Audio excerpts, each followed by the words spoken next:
the Milwaukee Bucks just fly under the radar with their They're undefeated only flying record. under the radar because they're winning. How annoying is that? Well, that's just what we do. No, that's not what we do. That's what mainstream media does. You know what I mean? It's turn on other networks on TV and people are just bashing, Doc, the Bucks, this and that, accountability, all these things. And then now they're like stringing games and wins together and it's quiet. It's the same thing we saw with the Clippers and James Harden, right?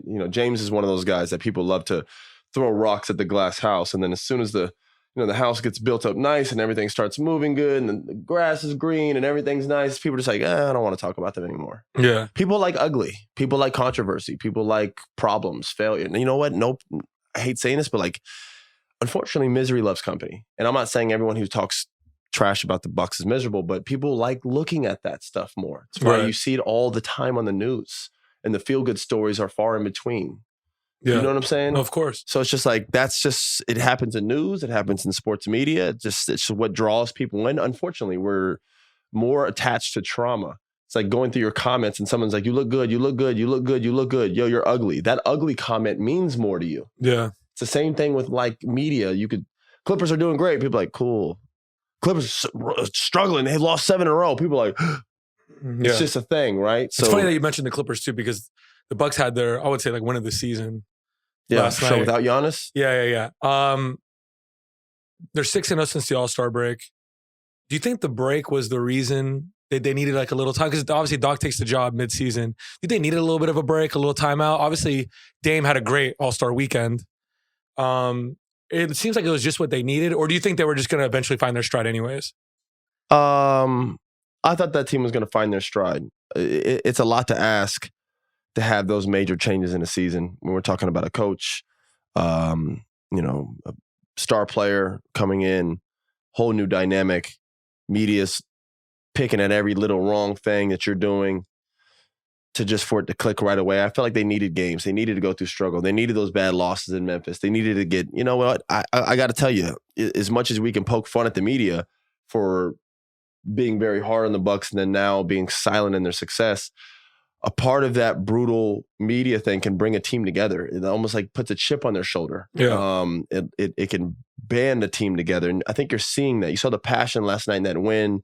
Bobby Portis, Pat Beverly's bringing that energy. Pat Beverly, 9 rebounds, 4 steals, doing like Pat Beverly. He's doing Pat Beverly stuff. Yeah. And then just the energy, the camaraderie, you could see this team has a chip on their shoulder now. All right, y'all going to count us out? Are y'all talking negative about us? Blah, blah, blah. That's can bring a team together. So, with every, like I said, cause, there's an effect. And you're starting to see that with this team. You're starting to see them, really tap into shape here. So, again, and I said this when they were losing games, and I'll say the same thing now that they're winning, if I'm going to be honest. It's great that they won 6 in a row. Do I think it's the end-all, be-all, or does it matter in hindsight? No. Maybe they can get better seeding for the playoffs, which would be important. They're not going to catch Boston. So best case scenario, you're number 2 seed. They should be a 2 seed anyway. Yeah. And they should get it now that, Brunson's going to be out for a little bit. Randall's going to be out for the foreseeable future. Mitchell's going to be out for this foreseeable future. We'll get into the Knicks too. The Knicks look like it's just tough because a couple weeks ago we were talking about how excited we were about their new pieces. Next year they're going to be a top tier team. Is this a Thibs thing though? Everyone just gets injured and he runs into the ground. Well, Tibbs, does wear people to the ground. That's a known thing. He's a great coach. Yeah. A lot of players don't complain because it's hard as a player to complain about playing too much. Right. So I got Josh Hart playing 43 minutes. It's just what's he going to say? But exactly. You're like, man, I'll play 43 minutes if you want me to. But on the other side of that coin. But on the other side of the coin, it's these guys eventually, their bodies just aren't going to move the same and something could go wrong very simply, and I'm talking about on a non-contact play. Jalen Brunson pulled up for a mid-range with no contact. Yeah. His leg gave out, bro. So scary. That's a usage rate injury to me. He didn't plant wrong. He didn't step on anybody's foot. Nobody ran into him. He didn't land weird. He jumped up for a mid-range and something gave. Luckily, nothing serious happened. Yeah. But that's a wear and tear injury, bro. Yeah. And that's no disrespect to Tibbs, but he's got a long history of this, of guys just wearing people down. People felt the same thing about Derek. You know what I mean? And a lot of other guys that he's played for, he wears those guys down. Yeah. I mean, the only guy that keeps coming back for more is Taj Gibson. He just keeps that guy. And he has like 9 braces on to hold himself together.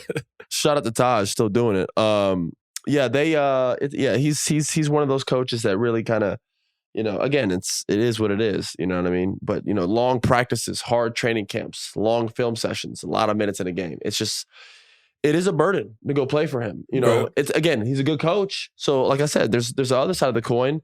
You're going to be on a good team. You're going to be well coached. You're going to be pushed. He could bring probably the best out of you. And if you are one of the key players, he's going to play you a lot of minutes, giving you an opportunity to probably put up career numbers. Yeah. But with that, listen, it's not easy. People talk about that on the, this is a different, I don't like comparing him to something like this because this guy's won championships. Tibbs has never won one as a head coach. But Bill Belichick is a guy like in football, he's regarded as one of the best coaches ever, maybe the best head coach ever, right? He's a guy that a lot of players in today's NFL are like, I'm good. I don't want to go there. Like they say like the joy and fun in the game and like the how it is there. Like, it takes a certain kind of personality. Bro, it's brutal, bro. Like it's not for everybody. That's why Tibbs brings in his own guys though. That's why Tibbs constantly brings in his own guys. And like even before a guy gets there, like a Cam Reddish or this guy, he's like, he's not gonna fit. I actually went to the Magic Pistons game the other day and Evan Fournier was getting a lot of reps up. I was like, good for him, man. Finally. For instance, exactly. Evan doesn't fit that. Evan was like, and Evan played his part well there and was extremely professional.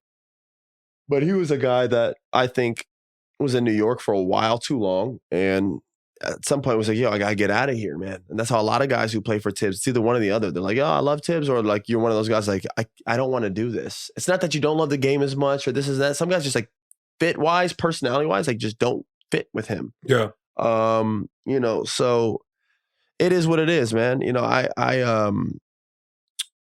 I played for Tibbs briefly. Back to the Milwaukee Bucks thing, you were saying chip on your shoulder. I was just thinking about how your dad probably had a chip on his shoulder because all the guys that got him fired, Kawhi, Paul George, James Harden, all on the same team that he went against last night. So it's probably a big win for him too. I would like to say, and again, I don't know this because I'm not in that locker room in Milwaukee, but I'd like to say that those guys maybe had a talk like, let's go get this one for Doc. Yeah. Like Paul George quit. Kawhi quit. And listen, these are all fantastic players. But at the end of the day, they let Doc go and they didn't do that without probably talking to those guys, I'm assuming. Let's talk to those guys. Absolutely. Yeah. They talked to Paul. They talked to Kawhi. We all know the James situation. Yeah. I don't really think James was the guy who got him fired. I think James is just part of the reason. But I think that was more so due to, Daryl thinking James wanted this. And, at the end of the day, Daryl Morey fired my dad. I mean, that's just, Daryl Morey fired Doc. Good point, okay. James didn't fire Doc. By the way, why would a guy go out of his way to get someone fired when he was leaving and wasn't even getting a max contract offered to him? Yeah. They didn't even offer James a contract back, what he wanted. So why the hell would he get a coach fired? He didn't care. He's just trying to get his own money. That's a good point. By the way, if they're calling anybody to get Doc fired in Philly, who's that guy? Joel Embiid. Yeah. Okay, so like everyone likes to throw James under that bus. I'm not saying he didn't have a little bit to do with it, but I don't think James was like, get Doc fired. He didn't even get a deal to go back there in the first place. Yeah. So, I just think I think he had something to do with it in terms of during the season, there was a little bit of I don't want to say a rift, but maybe they didn't, like I told you, some guys aren't for Tibbs, some guys aren't for Doc. There are players who like don't do well under Doc. Yeah. Doc ain't for everybody. I'll be the first one to say that. I play for Doc and I play for players with Doc. While I was in the locker room, I was like, this guy ain't gonna do well here. Because I know what type of guys bother him and I know what type of guys don't do well under him, just like I know for Tibbs and other guys, right? You could tell that. Same thing with D'Antoni. That's how coaches are. There's some guys that's all opportunity based, right? It's all situational. So not everybody's for everybody. It's all about chemistry, fit, personnel, personality. And Doc's a strong-willed personality. So it's like, that's not for everybody. So, James kind of moves a different way. So that didn't work out its best. And I think that had to do with him getting fired. I don't think James was actually on the phone with Daryl, like, get him out of here. From what I heard, that's not what happened. I heard that had to do with someone else. So I think it is what it is. I think also Daryl likes control and he likes doing things his way. I actually know he does because I played and worked for Daryl Morey as well. And my dad likes doing things his way as well. Doc likes running his own stuff. Yeah. So that was part of the reason why he got fired. That is the reason why he got fired, not James Harden. But, in terms of Paul George and Kawhi, two phenomenal players, unbelievable players. Obviously, Paul George will probably be a Hall of Famer.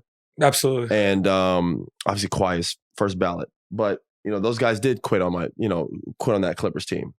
I I don't like to say they quit on Doc because it wasn't Doc's team. It was their team. They quit on themselves.